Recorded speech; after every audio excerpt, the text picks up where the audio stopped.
Okay, joining us now, Super Bowl 56 champion head coach, and he got closer than people thought this year to the top of the mountain, Sean McVay.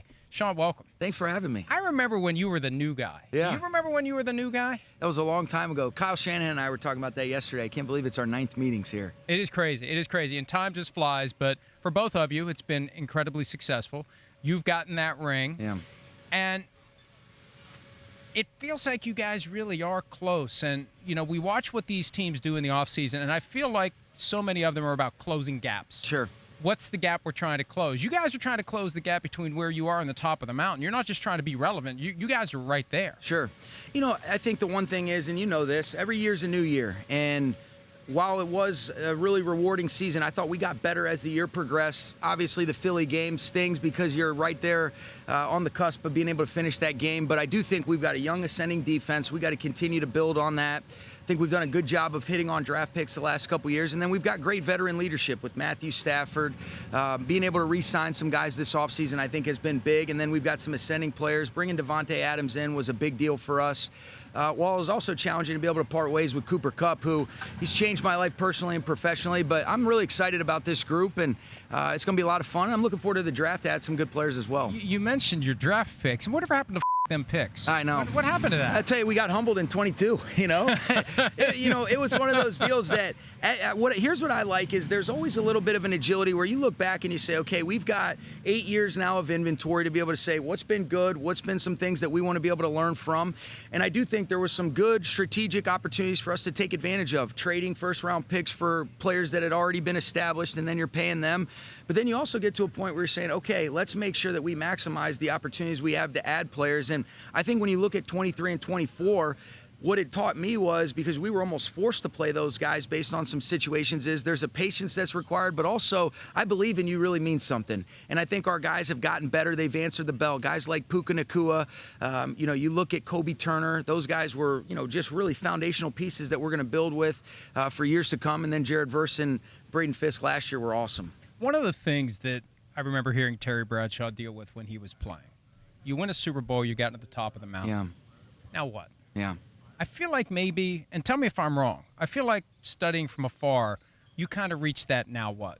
I done it, I came, I saw, I conquered, now what? Did you have to process that at all? I think the now what for me was going 5 and 12 and 22. No, and you know what? And I really mean that because I actually think as a result of some of the good things happening, particularly in those first 5 years, I became less resilient. You know how to say the right things, but do you really feel it? Are you foundationally rooted in the things where real security lies? And there was a lot of insecurities that 5 and 12 season revealed that I was really grateful. I can't imagine where I would be now if I didn't have to really, you get broken down and you talk about the fear of failure, fear of judgment, and you're really forced to say like, all right, what you're saying to your team, do you really mean it? And really, have you gone through some real adversity and been forced to come out on the other end of it?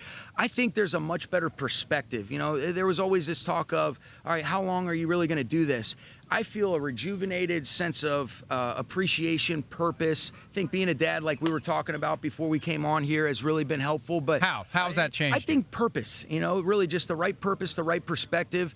Everybody talks about, I've heard Nick Saban talk about the difference between transactional and transformational. And I'd like to think we're a lot closer to being transformational than transactional. And early on, I think it was a little bit more of that, which I'm embarrassed to admit, but it is true.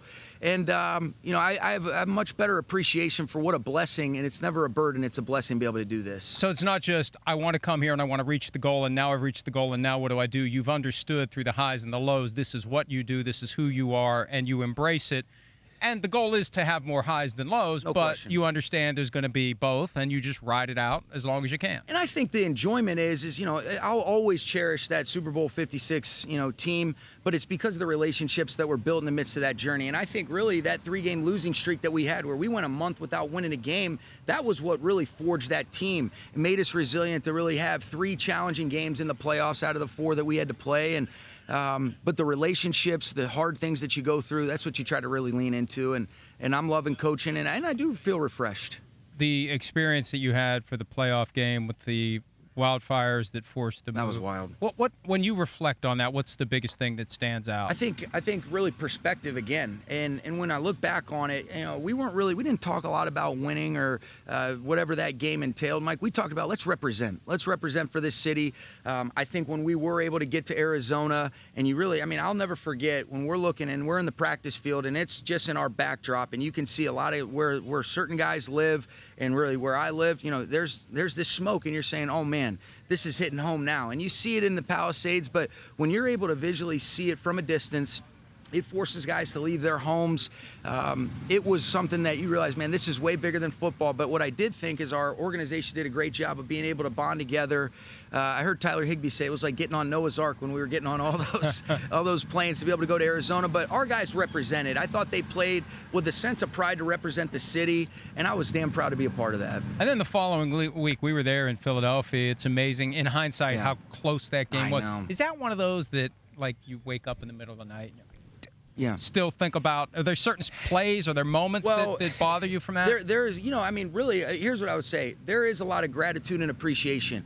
We were so close, and a couple of the things that occurred, just some miscommunication, 3rd and 2 from, the tight red area, and we just had a little miscommunication where we're thinking we're getting a TT inside. Our center looks to bang it back, and we leave Jalen Carter free 2 snaps in a row on 3rd and 4th down, and if we finish that drive, we got to go get a stop, but you never know. And so those things do haunt you, but I think more than anything, you want to look back, what a cool thing for our team to even be in a position. Philly was a great team, and I thought our guys did a great job of going in, expecting to play as well as they're capable of, and we swung. We just came up a little short. How much of that carries into next month when you guys get together again, the message to the team, hey, look, they're the best, but we're right there. Nobody else gave them a game. Right. We did. We're there, and we can take it. Here's what I would say. I think it's great to be able to acknowledge and use that as confidence moving forward. But if there's anything that you've learned, every year's a new year. You go from winning a Super Bowl to winning 5 games the next year, and you realize how humbling this is.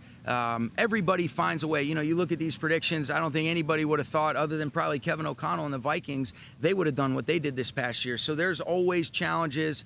You got to build it the right way. And then there is an element of luck in regards to staying healthy, which we've been able to see, and hopefully we stay healthy as well. I need to ask you one specific question that I don't know if you've been asked yet this week. Is the Stafford new contract done and filed? Is it official, or is it still TBD? I know this. We sent it to Jimmy Sexton this week, and so I think it's just semantics. I don't know if they've officially signed that or not, but unless he has a change of heart, it's semantically it is done. And it's a little bit too late now. The ship has sailed. Here's what I would say, though, I think is going to be good when you do see the details of that. It's going to be a great representation of the selflessness of Matthew Stafford, the ability for us to be able to say, all right, we had some hard conversations, but we were able to come to a collaboration and understanding of, hey, we love you. We want you here. This is how we're able to build the right team around you, but also make you feel appreciated. And he did. He made some sacrifices to continue to stay with us, and for that, I'm damn grateful. And one thing that impresses me about him, not every quarterback would willingly accept a year-to-year arrangement. Yeah.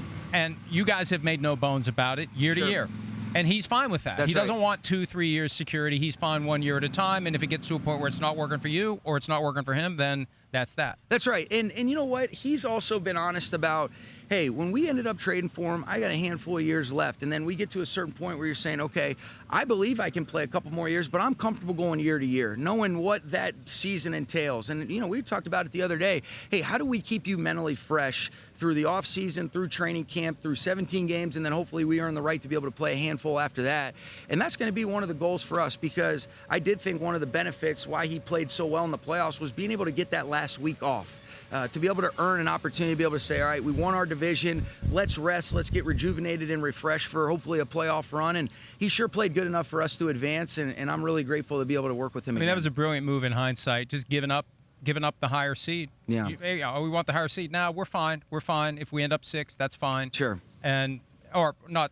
I know what you're saying. If we ended up 4 and played 4 Minnesota, instead of 3. That's 4 right. instead of 3, not 3 instead of 6. Okay, that's the other issue too. The Lions proposal. Yeah. It would have put you on the road in the wild card round. I'm hopeful that doesn't go through.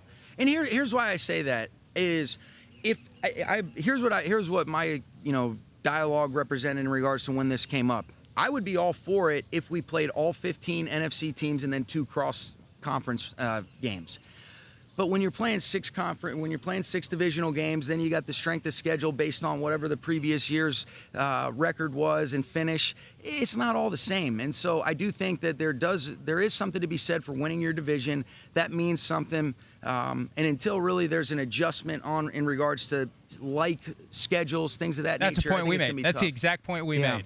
That it would almost be like the way the conferences used to be when they were small enough that you could play every team in the conference. That's right. Play every team in your conference, and if you're going to rank the teams that way, that's how it should be. 100%. It shouldn't be 5 games interconference. It shouldn't be 2 games against the division. If the division doesn't mean anything, there's no point doing it. We're on the same page with that one. What about the tush push? There was a report of an animated conversation. I saw that, actually. Involving you, Sean McDermott, and 2 guys from the Eagles, Howie Roseman, and the assistant GM, John Ferrari. So where do you stand on the tush push? Here's what I would say. I don't, and I told these guys this, I don't believe in taking something out because they do it better than anybody else. And I told both John and Howie that when we were talking yesterday.